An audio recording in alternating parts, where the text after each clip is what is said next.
Family and friends are now searching for answers into the disappearance of a Northern California woman and her daughter returning from a trip to Fresno.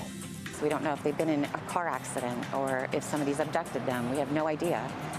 But it's very nerve-wracking, and we need answers. We need to find them.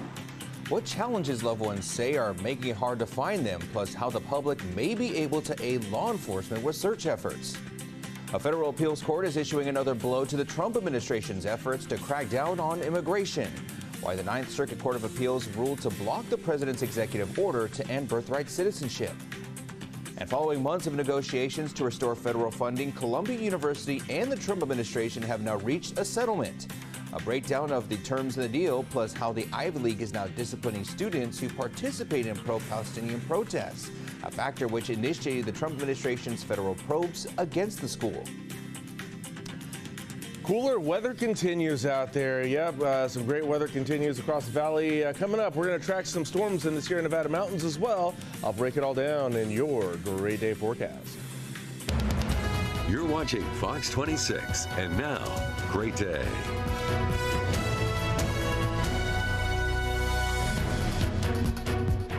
And we begin this hour with a live look at the Sundial Bridge in Redding, a nice, colorful way to start off your Thursday morning. Good morning. I'm Carl Cook. I'm Christina Rodriguez. And I'm Justin Willis. Thank you for joining us here on this Thursday morning. And almost Friday. Yeah, almost Friday. But I mean, honestly, it's like I kind of don't want weather-wise. This week to I don't want the week to end. No, not at all in the slightest. Yeah. It's been great. I mean, we only got to 90 yesterday again, and looks like that's going to be the same deal for us today. But this is likely going to hold for us probably through Saturday or Sunday. So enjoy it. Yeah, let's see how it's shaping up today. A lot like yesterday, in fact. Right now it's rather cool out there. 64 at the moment. Winds are out of the north-northwest at 9 miles an hour. Dew points at 54, and the rest of the day. Check it out. Plenty of sunshine out there. 10 a.m. 71, at noon 78. 5 o'clock will be at 89 degrees. 5-6 mile an hour wind speeds for us throughout the day. Another nice one out there for you here as we get towards the end of July. Coming up next, though, your next weather maker. Well, it is kind of really setting firmly, making more weather for the Sierra Nevada mountains. It's bringing some precip up there, which we'll break down coming up. Thank you, Justin. Time now 5:02. An Elk Grove mother and her baby have been missing for more than a week while on a trip in Fresno. Now friends and family are speaking out, desperate for answers.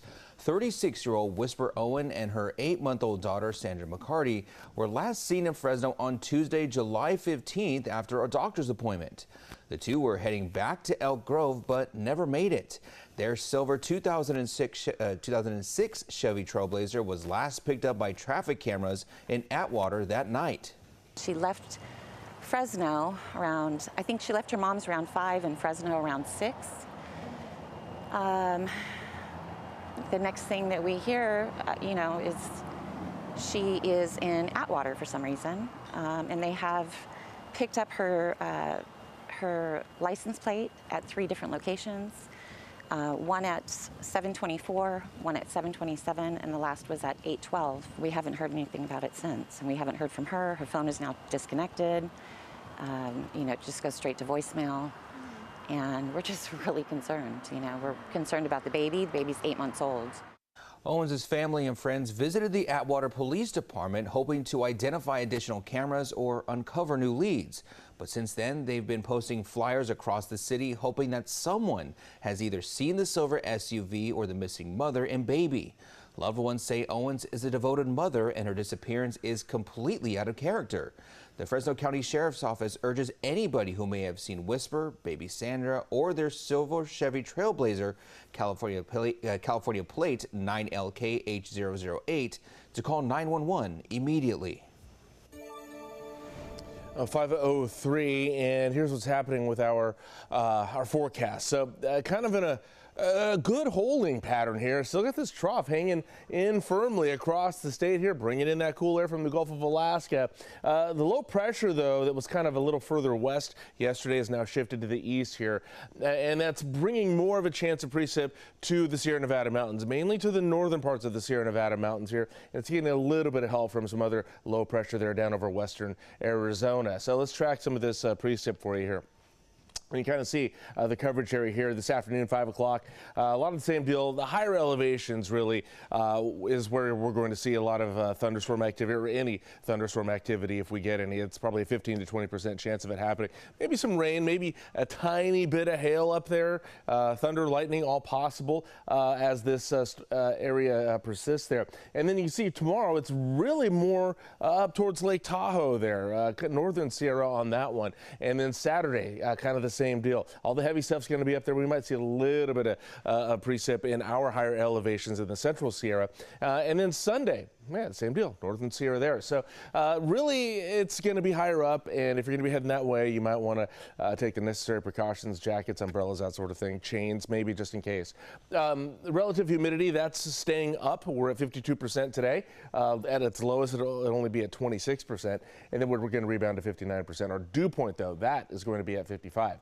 All right, the next few days look like this.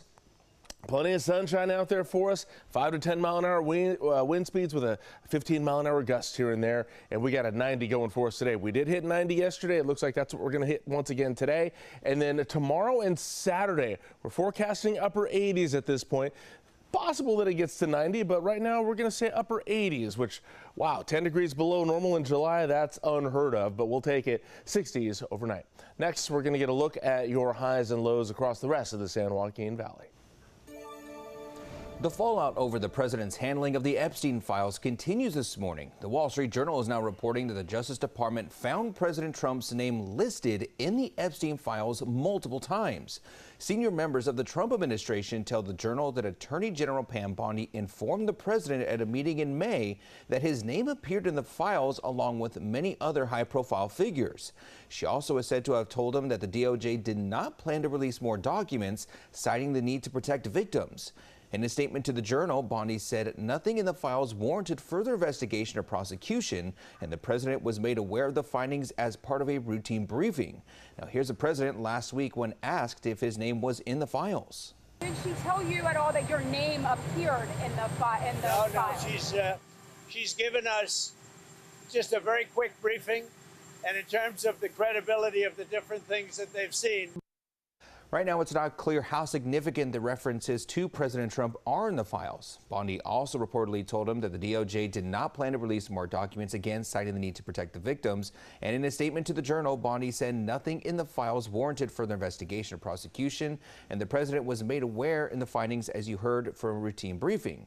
Being mentioned in the records, though, does not indicate wrongdoing.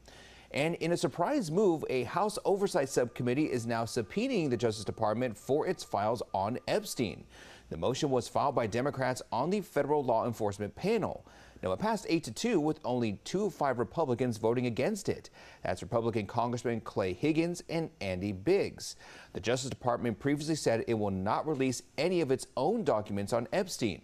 The agency is instead pushing for the release of all grand jury testimony related to the case.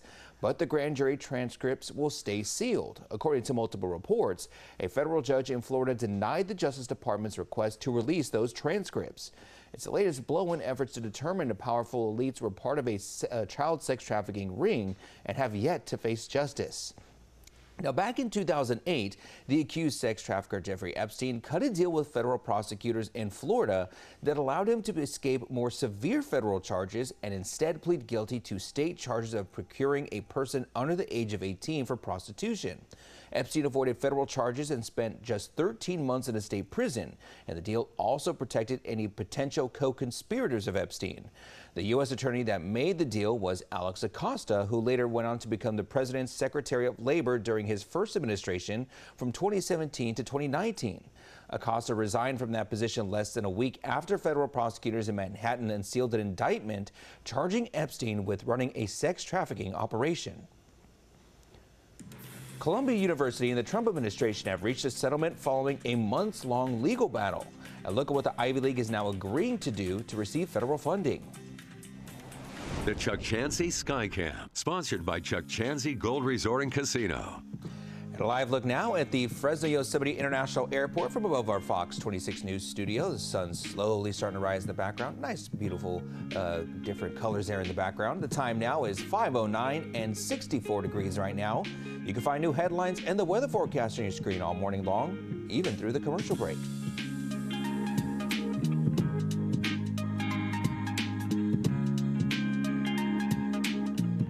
Hi, I'm Monty Torres of Fox 26 News on YouTube. Thank you for checking out our YouTube channel, where we have loads of great content for you to choose from. And while you're here, why not click on the subscribe button right here? That way you can stay in touch with all the latest breaking news, everything news related within the Central Valley. And thank you for watching.